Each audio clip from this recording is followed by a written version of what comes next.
E hoje connosco, para comentar alguns destes destaques, está o jornalista Ricardo Jorge Pinto. Ricardo, Olá, bem-vindo. boa noite. Vamos começar pelo Governo e pelo que se passou no debate parlamentar. Esta renovação de votos da Geringonça dará lugar a um segundo casamento, chamemos-lhe assim? Dificilmente, a não ser que seja com o Bloco de Esquerda e com um resultado muito forte do Bloco de Esquerda e com o Partido Socialista mais fragilizado. Mas não é aí que António Costa está a colocar as peças. Percebemos até naquilo que foram as intervenções neste debate do Estado da Nação, em particular naquela que foi emblematicamente a última desse debate, reservada para o Ministro das Finanças, que é agora uma espécie de estrela dos socialistas e um trunfo eleitoral muito forte. Mas dizia eu, percebe-se aí que claramente o Partido Socialista está a piscar o olho ao eleitorado de esquerda, com a tranquilidade que lhe dá olhar para as sondagens e perceber que, na verdade, os partidos à direita estão neste momento particularmente fragilizados. Tivesse o Partido Socialista em mais dificuldade nas sondagens, e eu quase que apostaria que António Costa reservaria aquilo que ele teve há algumas semanas, que era um discurso mais colocado ao centro e que, curiosamente, era muitas vezes reservado para Carlos César, o deputado que anunciou exatamente ontem que vai agora largar o seu lugar no Parlamento e que representava, de alguma maneira, essa tentativa de puxar o PS um bocadinho mais para o lugar onde geralmente se conseguem as maiorias absolutas. Agora, com esta tranquilidade que as sondagens dão, e certamente António Costa lê-as com muito cuidado, o Partido Socialista parece bem mais apostado em manter uma boa relação com os partidos à sua esquerda. A leitura que os jornais fazem é a leitura que tu há pouco citaste, que é a renovação de votos da Geringonça, olhar para a esquerda. Isso, de alguma maneira, é verdade, mas esconde também algum taticismo. Isto é, o Partido Socialista sabe que, neste momento, a sua maior força pode advir da fraqueza do Bloco de Esquerda. É o Bloco de Esquerda que, de alguma maneira, pode baralhar aqui estas contas. Um Bloco de Esquerda muito forte, e vimos que nas últimas eleições europeias o Bloco de Esquerda tornou-se a terceira força maior em termos de votos. Com o reforço do Bloco de Esquerda, a situação do Partido Socialista, num eventual resultado em que não tenha uma maioria absoluta, torna-o bastante dependente desse Bloco de Esquerda. E, portanto, a leitura que eu faço é uma leitura diferente desta que os jornais aqui fazem, que eu já ouvi legitimamente outros comentadores a fazer, de que há aqui um encostar do PS à esquerda. Eu acho que há uma preocupação particular do Partido Socialista em não perder o eleitorado à esquerda, dando a entender que, na verdade, ao votar no Partido Socialista, não perde nada daquilo que é alguma da estratégia desses partidos. Ricardo, então, perante esse calculismo que é preciso gerir até às eleições, sim, a relação de António Costa com o Rui Rio e eventuais entendimentos com o PSD ficam condicionados a quê? E em que timing? Pois, fica condicionados àquilo que são, neste momento, a incógnita do resultado das eleições legislativas.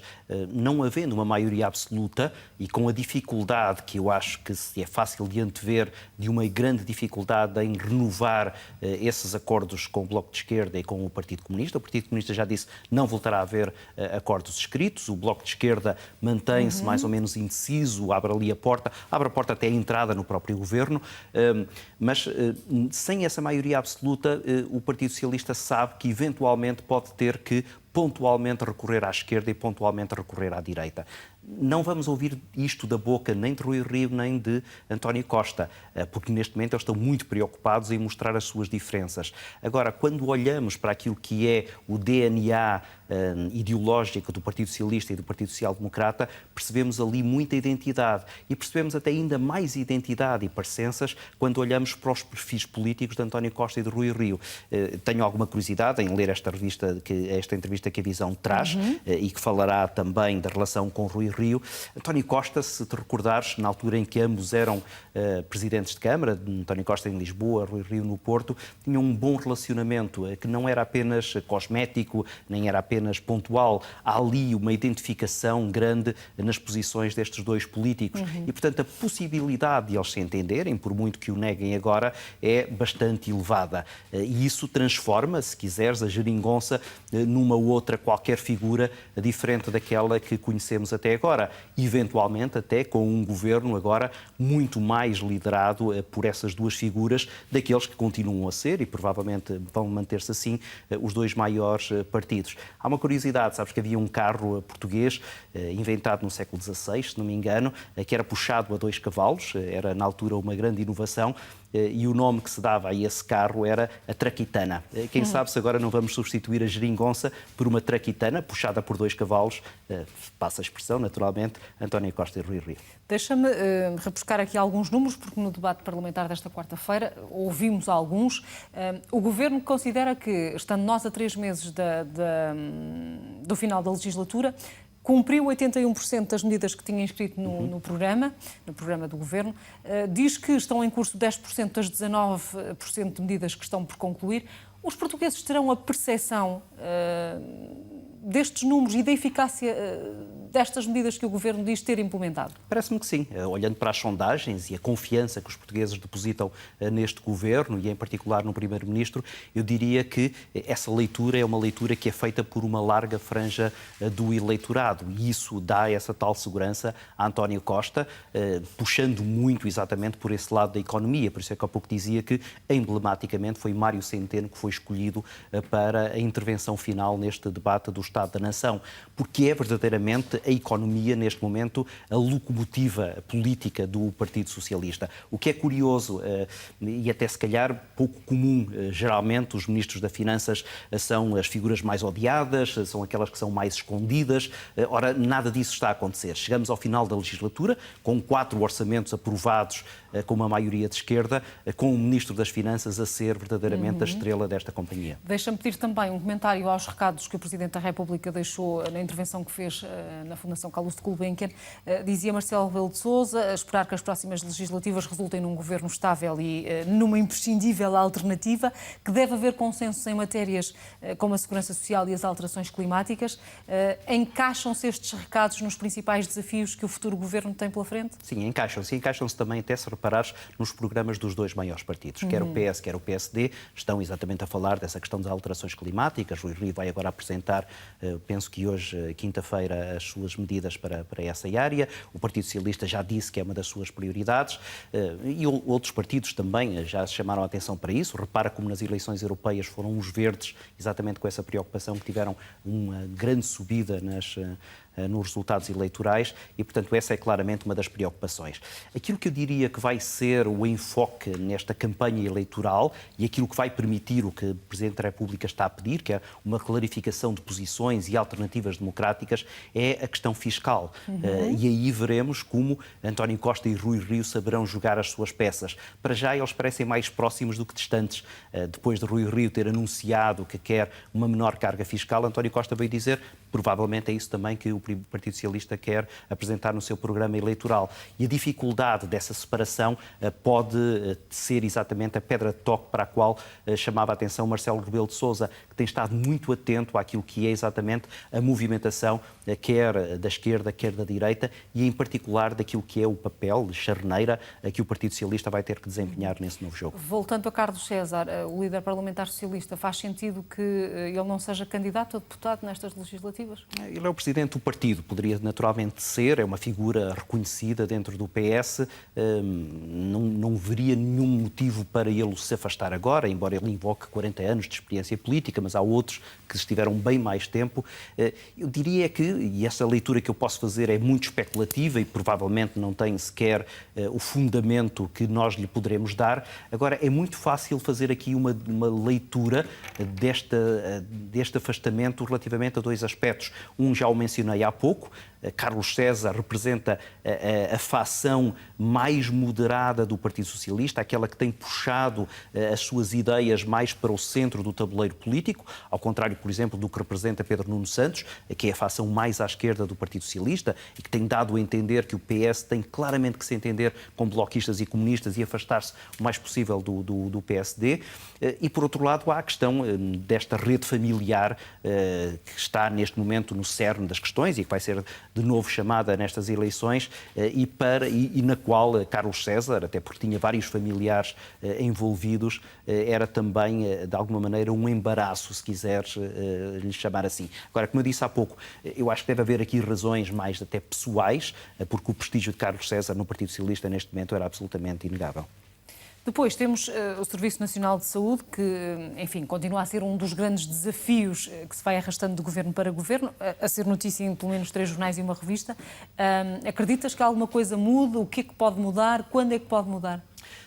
Não tem que necessariamente mudar, tem que evoluir e tem que melhorar. E, de resto, António Costa disse-o de forma muito clara. O Serviço Nacional de Saúde tem agora mais dinheiro, tem agora mais profissionais, tem agora mais equipamento, mas continua a ter falhas de funcionamento. E, portanto, tem que haver aqui melhorias. Os relatórios a que temos assistido, e os jornais falam agora de resultados de alguns deles, tocam em aspectos que são particularmente críticos. A questão do acesso aos medicamentos e aos medicamentos caros. Esse é uma das dores de cabeça com que vamos ter que lidar nos próximos anos, a questão das listas de espera, que continuam a aumentar, e a questão também, e isso é muito importante, da presença dos médicos no Serviço Nacional de Saúde. Porque uma das dificuldades do Serviço Nacional de Saúde é a capacidade de atração de profissionais em exclusivo a trabalhar nesse serviço público. Ora, a Ministra vem agora dizer que admite pagar mais para que os médicos fiquem no Serviço Nacional de Saúde, respondendo de alguma maneira àquilo que é um anseio da própria Ordem dos Médicos, que tem chamado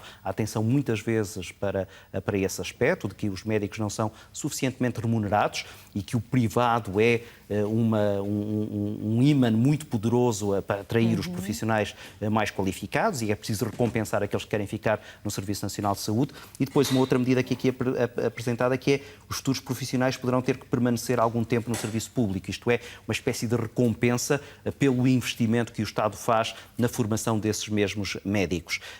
Mas aí sim, se calhar é preciso fazer algumas alterações. É preciso recordar que Portugal é um dos poucos países que tem quase que o monopólio do ensino público da medicina. As universidades privadas não têm ali um espaço e provavelmente é preciso também que haja formação nessa área para que depois o Estado não diga estamos a formar profissionais que depois vão trabalhar para o privado. Então, deixem que universidades privadas formem esses profissionais para eles legitimamente continuarem sem nenhum problema de consciência, se é que ele têm, a trabalhar também no privado. Depois, um aspecto que é aqui chamado no Jornal de Negócios, que é a questão do reforço da autonomia dos hospitais. É que, na verdade, os hospitais públicos muitas vezes queixam-se de que não têm a agilidade dos hospitais privados no recrutamento de profissionais, naquilo que é a mobilidade, isto é, poderem contratar profissionais durante períodos de tempo muito curtos e depois, quando já não precisam deles, dispensá-los de forma muito tranquila. Os hospitais públicos são máquinas muito pesadas e a sua gestão torna-se bem mais difícil se não houver uma maior autonomia, se não houver exatamente uma capacidade de gestão mais ágil do que aquela que agora tem. Mas esse é um problema que, como diz o Jornal de Negócios, está neste momento a ser discutido e para o qual o Partido Socialista não parece estar sintonizado nem com os partidos à esquerda, nem com os partidos à direita, naquilo a que se chama a tal coligação negativa, que tentou impor esta autonomia ou reforço da autonomia dos hospitais contra a vontade do Partido Socialista. Sobre os medicamentos que fazem manchete aqui no JN e na Visão, como é que se contorna este problema do custo elevado de alguns desses medicamentos e como é que se contorna o outro problema que tem a ver com a demora de alguns deles a chegarem a Portugal? Sim. Esse segundo parece mais fácil de resolver. É uma questão de agilizar aquilo que são os mecanismos de aprovação desses mesmos medicamentos. Há aqui algumas cautelas que nós sabemos que são sempre necessárias, mas a verdade é que muitas vezes há medicamentos que já foram aprovados, passaram por filtros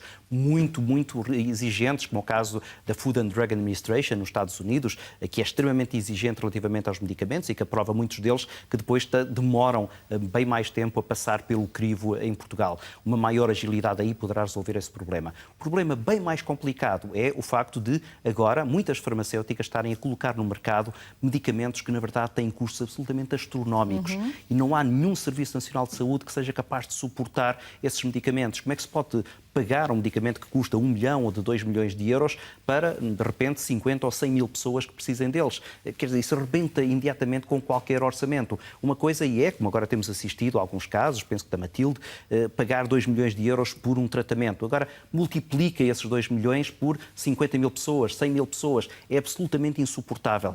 E essa é uma questão que vai ter que ser tratada de frente nas próximas décadas, porque o que sabemos é que muitas dessas farmacêuticas têm neste momento na calha vários medicamentos com esses custos. Avançamos para a manchete do I. Esta polémica envolvendo a investigadora Fátima Bonifácio não começa a ser excessiva, Ricardo? Pois, já começa a estar aí nas primeiras páginas dos jornais desde logo demasiado tempo.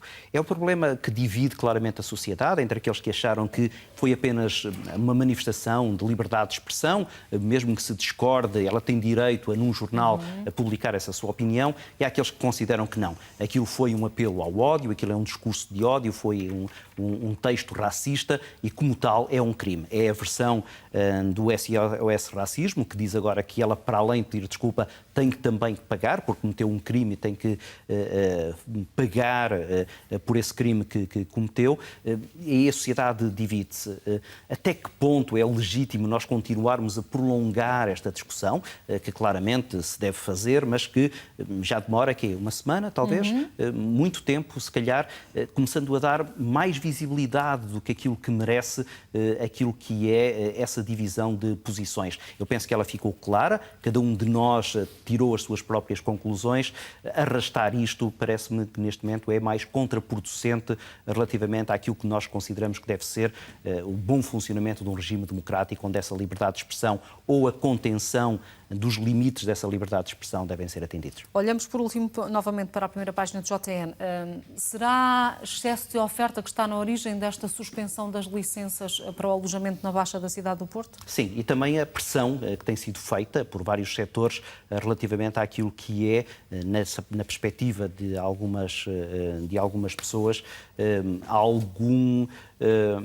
algum facilitismo da autarquia do Porto relativamente a esse alojamento local, como de resto também acontece em Lisboa. A verdade é que a Câmara do Porto reconhece agora que isto é um problema, e tanto reconhece que é um problema que diz que nas áreas que têm maior concentração de alojamento local vai ser agora suspensa, durante algum tempo, a atribuição dessas mesmas licenças. Eu penso que esta calibragem começa agora a ser necessária, é bom que se faça para exatamente evitar que, daqui a algum tempo, as cidades se descaracterizem por terem muito mais alojamento local do que têm população que deve, no fundo, animar a vida de uma cidade. É esse equilíbrio que nem sempre é fácil de atingir, e nós temos exemplos lá fora de cidades que já o ultrapassaram, Barcelona, Veneza, enfim, cidades em que o turismo começa a tomar conta da rede urbana, a que se for feita bem a calibragem, porque o turismo é necessário e o turismo é positivo, se for feita bem a calibragem, e é isso que me parece que está por detrás desta medida da autarquia,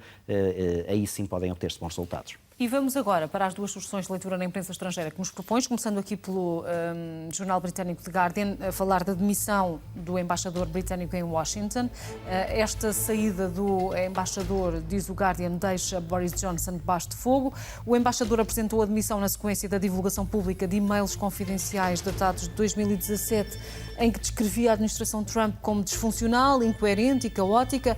Foi uma publicação que provocou um incidente diplomático entre os dois países, com o presidente norte-americano a chamar maluco e estúpido ao embaixador e a dizer que a primeira-ministra britânica Theresa May conduziu o processo do Brexit de forma insensata. Enfim, que pistas é que tudo isto nos pode dar, Ricardo, sobre as possíveis relações entre o Reino Unido e os Estados Unidos na era pós-Brexit? Aproveitando o excelente resumo que fizeste e contaste muito bem essa história, podemos ir agora para as consequências. Quais foram as consequências da divulgação desses telegramas confidenciais pelo jornal Sunday Mail? É que, imediatamente e legitimamente, os Estados Unidos ficaram magoados com o facto de saberem que havia um embaixador, que estava exatamente alojado em Washington, a criticar de forma muito dura o governo norte-americano. A resposta de Trump foi a Trump, chamando-lhe estúpido, maluco, e o governo britânico, naturalmente, tomou as dores do seu embaixador e disse que não aceitava que Donald Trump falasse assim de um embaixador. Mas As consequências é que são interessantes. É que